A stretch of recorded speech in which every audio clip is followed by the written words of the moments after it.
A number of years ago, I had an idea to write a book about Jewish law. The book I had in mind would be a little different from some other books. By the way, those of you interested, I did not get all that far in it. I have a cover idea. The name of the book would have been Halacha, Jewish law, for an imperfect world.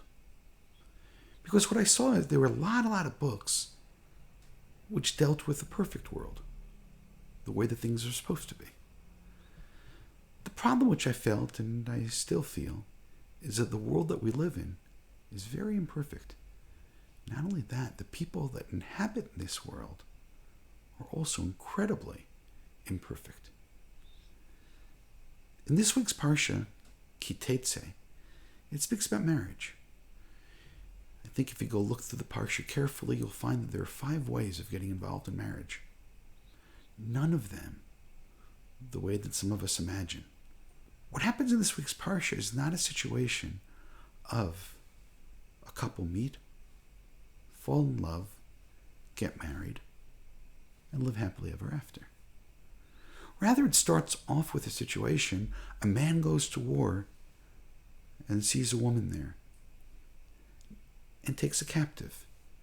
That's not the way that marriage is supposed to take place.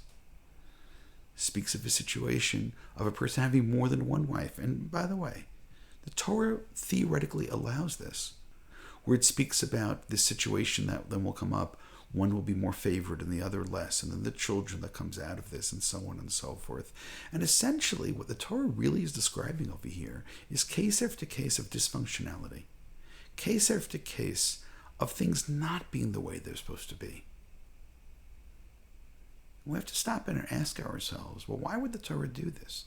And the answer is, because we live in an imperfect world. And the Torah goes and gives examples of imperfection, some of which hopefully are beyond our imagination and beyond what we would ever consider doing. But that's still the world that we live in.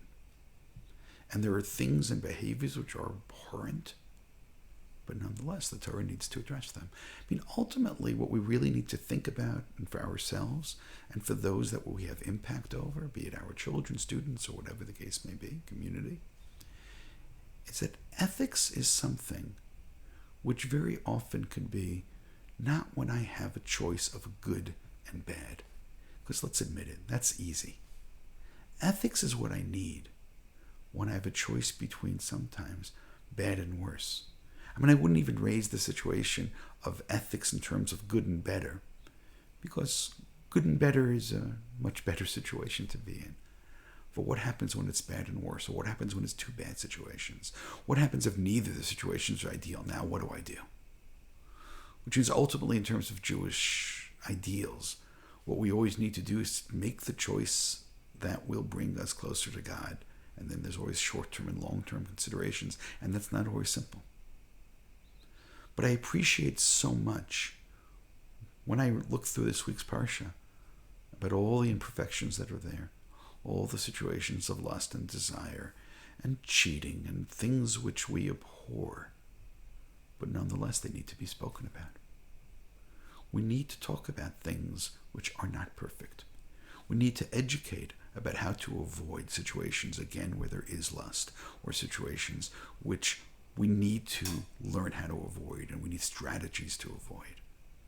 I mean, as far as I can tell, the very beginning of the parsha, when you go out to war and you see this woman and she looks very attractive, and what the Torah says is, okay, you are going to touch her, you're going to be intimate with her. Just realize one real simple thing. Then you have to bring her home. She becomes your wife.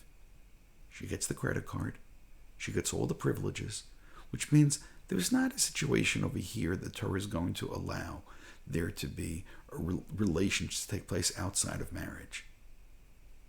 And theoretically, the framework which the Torah is introducing is one which will work much better than a cold shower. She gets the credit card. She gets full rights. She gets full privileges. Think about that a little bit and behave yourself. Which means the Torah is talking about passion. It is talking about war. It's talking about things which all should be avoided. And in the perfect world, there is no war and there is no attacks and there are no situations like this. But unfortunately, in the world that we live in, these things take place. And what the Torah seems to be doing is giving us an example in order to tell us who live in this world. You need strategies in order to counter this thing called the Yetzer Hara, the evil inclination. One of the best strategies is long-term thinking, long-term consequences. Take you out of the heat of battle, take you out of the heat of the moment, take you out of that imperfect world which we're presented with, and try to make this imperfect world which we live in a place which indeed is perfect.